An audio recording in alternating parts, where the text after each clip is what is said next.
guys, so we got our Swamp Kauri slab in the resin room, and I can tell just by looking at it, it's just got some stunning grain in it, absolutely stunning. It's got a fair bit of cracking here and there, as you'd expect. It's been in the earth for maybe 30 or 40,000 years. I'm leaving the sides really rustic looking.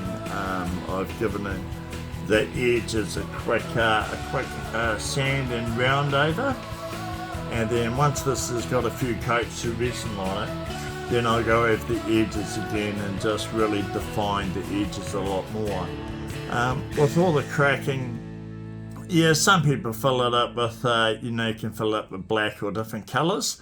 I'm just going to leave this as natural as possible. I just want the piece of wood to speak for itself.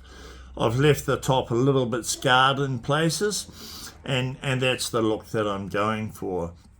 Once this piece is complete, maybe in about a week's time, it's going to be absolutely stunning. We're going to have it up on the site for sale and also be on our Facebook page.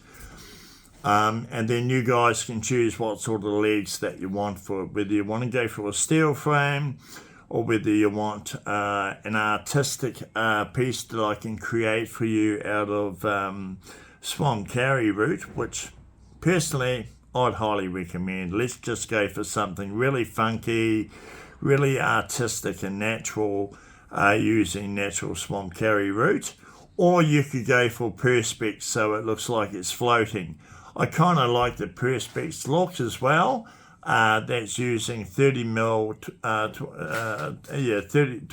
to 35 millimeter perspex, bore nosed on the edges, and I have done a piece before where I've done etching into the perspex. So if you wanted that sort of option, we could go with the perspex, and then we could go with both the ends having the history of the slab. So just where the slab came from, approximate age, and just a little bit of interesting facts and history about Swamp Kauri. That can be lit up at night by using a light source, which throws light down through the perspex, which illuminates all the text, and I do have to say it looks pretty cool. For this application, I'm using the Resinzwood tabletop resin.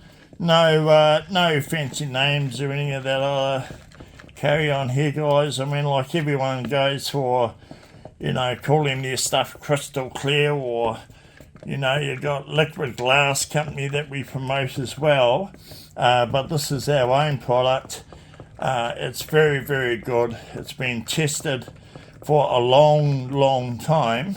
It's high UV, so when you're buying your resins, make sure that you check with the supplier that your resin is actually high UV, because I think a lot of you would be very surprised to know how many places actually say that it's high UV and it's not. So just a tip for you.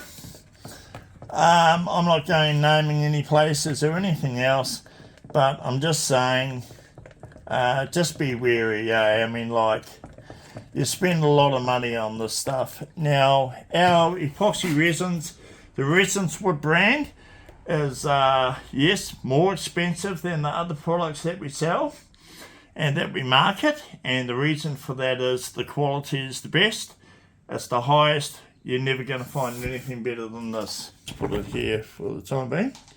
So the first thing we do when you come to do your sealing, guys, is go around the outside edge.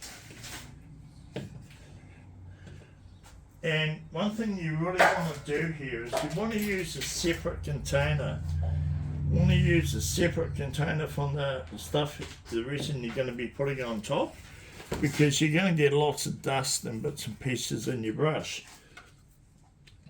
So we're just going to start to apply this around the outside edge. Just really work it in. Don't be afraid of working it in. And just don't play with it too much as well. If you start really pushing it and playing with it too much, you're going to aerate your resin. You're going to aerate the resin, and that's one thing you don't really want to do. So just like, you know, nice strokes. You can see here that I've pushed it a bit too hard, and we got a bit of white sort of bubbling going on. But so like when I do this, that's all air in the resin. So don't get too hung up on it. Once we go over this with the torch, that'll disperse that air.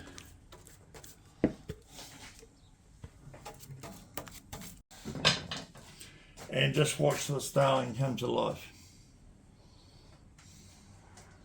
I've overmixed the amount of resin that I need, but hey, that's cool.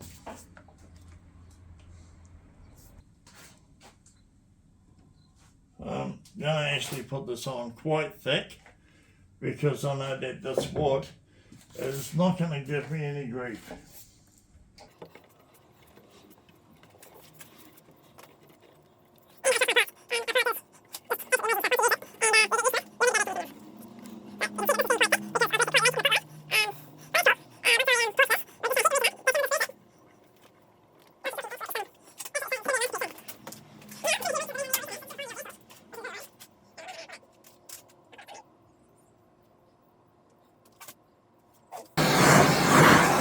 Now by doing this, I'm heating up the resin, and it's just going to glass off. So it's just going to find its own level, like most epoxies do.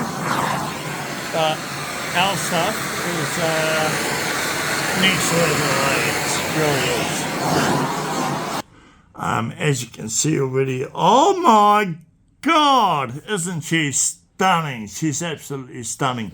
Look at the beautiful fire coming through here, this beautiful light golden fire coming through there, turns into a more of a darker golden fire, and then we've got this really nice dark feature through here, and then we've got all this beautiful golden fire just rippling through this timber. And this is why these pieces that I craft are worth so much money, honestly. I mean, like, I'm not going to make excuses for or try to justify really how much I charge for my pieces, because everything has so much work and so much love goes into every one of them, and that's why I have so many happy clients. So anyway, guys, let's just check this out. Oh my God! Would you look at that? Stunning. Look at the shimmering in it. It's a little bit hard to tell in this light, but when you look at the table from different angles, you get this amazing shimmering. Absolutely incredible. Now, mind you, this is just the first coat. Once I've given this 3 to 4 more coats, I promise you, she is going to look absolutely stunning.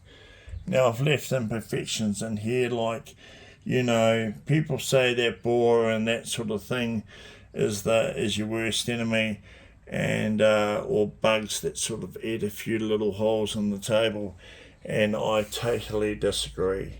I've got some pieces of timber which are just completely borer eaten, and I have to say, I love it. I love what it does. It makes it all spotty, and you get these, you know, natural spots and stuff. But with Swamp Kauri, it's very, very rare that we'd get any borer that actually gets into this timber. However, there is, you know, a few little bug holes here and there. I don't think it's borer, and even if it was borer in the timber, this has been kiln dried. So when we put this in the kiln, it was 14%, and we've taken it all the way down to 5% moisture content. So, you know, this piece is going to be around, hopefully, for hundreds of years, blessing people's homes. And I think that's one of the greatest joys for me of making these tables. It's like, you know, I know that after I'm long gone, people are still going to be enjoying and admiring the pieces that I craft. I haven't actually measured it yet, but at a guess, we're sort of around the 1.5, 1.6 meters long by about, at a guess, 450, maybe 500 wide at the widest point, and then tapering off. And as you can see with the edge here, this is going to be absolutely magic when it's finished. You got the very nice dark edge from being in the ground for all those thousands of years, with little patches of gold coming through. And then you've got this stunning top. Okay guys, there you have it. Thank you very much for watching at times my corny videos.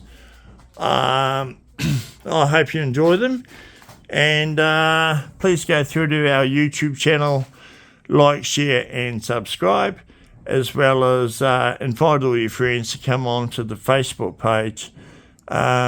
This year, the week before Christmas, I'm going to be doing some giveaways, and yeah, I'm going to try to give away as much stuff as we possibly can.